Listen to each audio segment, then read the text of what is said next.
તમારું પાર્સલ છે, સહી કરી આપો તેમ કહીને ચેન ખેંચી લીધી। નમસ્કાર દર્શક મિત્રો, શિખર ભારત ન્યૂઝમાં આપનું સ્વાગત છે।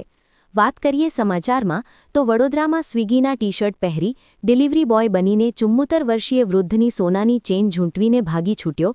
સીસીટીવીની મદદથી તપાસ શરૂ। વડોદરા શહેરના અકોટા વિસ્તારમાં આવેલી રાધાકૃષ્ણ પાર્ક સોસાયટીમાં રહેતા 74 વર્ષીય વૃદ્ધની સોનાની ચેન ઝૂંટવી લેવાની ઘટના સામે આવી છે। આરોપીએ સ્વિગી કંપનીનું કેસરી રંગનું ટી-શર્ટ પહેરીને એક્ટિવા પર આવ્યો હતો અને પાર્સલ આપવાના બહાને વૃદ્ધને ઘરની બહાર બોલાવી ચેન ઝૂંટવી લીધી હતી। પર્સ ખોલતા તેમાંથી બુંદીનું પેકેટ જ નીકળ્યું હતું। આ મામલે અકોટા પોલીસે સીસીટીવીની મદદથી આરોપીની શોધખોળ શરૂ કરી છે। આ ઘટના અંગે અકોટા પોલીસ સ્ટેશનમાં ફરિયાદ નોંધાવનાર વૃદ્ધ હસમુખભાઈ જયરામભાઈ પટેલે જણાવ્યું હતું કે તારીખ 2 જાન્યુઆરીના રોજ સાંજના લગભગ 4 વાગે તેઓ અને તેમના પત્ની ઘરે હાજર હતા। તે સમયે એક વ્યક્તિ સ્વીટીનું કેસરી રંગનું ટી-શર્ટ પહેરેલો અને માથે હેલ્મેટ લગાવેલો એક્ટિવા લઈને તેમના ઘર પાસે આવ્યો હતો। આ વ્યક્તિએ હસમુખભાઈને ઘરના દરવાજા પાસે બોલાવીને કહ્યું કે તમારું પાર્સલ છે, સહી કરી આપો। વૃદ્ધે કહ્યું કે તેમણે કોઈ પાર્સલ મંગાવ્યું નથી, તેમ છતાં આરોપીએ નાનું પાર્સલ બતાવીને તેમના હાથમાં આપ્યું। જ્યારે વૃદ્ધ પાર્સલ જોવામાં વ્યસ્ત થયા ત્યારે આરોપીએ તેમના ગળામાં પહેરેલી સોનાની ચેન ખેંચી તોડી લીધી અને એક્ટિવા લઈને નાસી છૂટ્યો હતો। આરોપીના વાહનનો નંબર જોયો નથી। ઝૂંટવાયેલી સોનાની ચેન લગભગ 1 તોલા વજનની છે। વૃદ્ધ છેલ્લા 8 વર્ષથી આ ચેન પહેરતા હતા।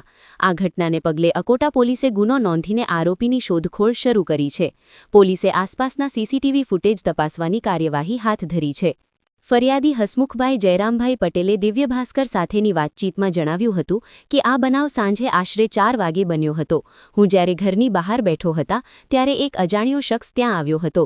તે વ્યક્તિએ અગાઉ 2-3 આંટા માર્યા હતા, પરંતુ મેં તે સમયે કોઈ ખાસ ધ્યાન આપ્યું ન હતું। થોડીવાર પછી તે શખ્સ મારી પાસે આવ્યો અને કહ્યું કે તમારું પાર્સલ આવ્યું છે। મેં સ્પષ્ટ ના પાડી કે મેં આવું કોઈ પાર્સલ મંગાવ્યું નથી। તેમ છતાં પેલા શખ્સે આગ્રહ કર્યો કે આ પાર્સલ તેમનું જ છે। જ્યારે હું પાર્સલ લેવા માટે ઊભા થયો અને તેમાં સહી કરવા માટે આગળ ગયો ત્યારે તકનો લાભ લઈને તે શખ્સ મારા ગળામાંથી સોનાની ચેન તોડીને ભાગી ગયો હતો। તેઓએ વધુમાં જણાવ્યું હતું કે મેં બૂમાબૂમ કરી ત્યારે આસપાસના લોકો ભેગા થઈ ગયા હતા, પરંતુ ત્યાં સુધીમાં લૂંટારો ફરાર થઈ ગયો હતો। જે પાર્સલની લાલચ આપીને આ લૂંટ કરવામાં આવી હતી તેમાં તપાસ કરતા માત્ર એક બુંદીનું પેકેટ નીકળ્યું હતું। ગભરામણના કારણે હું એ શખ્સની ગાડીનો નંબર જોઈ શક્યો ન હતો। આ સમયે દોડતી વખતે હું નીચે પડી ગયો હતો, જેથી મને પગમાં વાગ્યું હતું।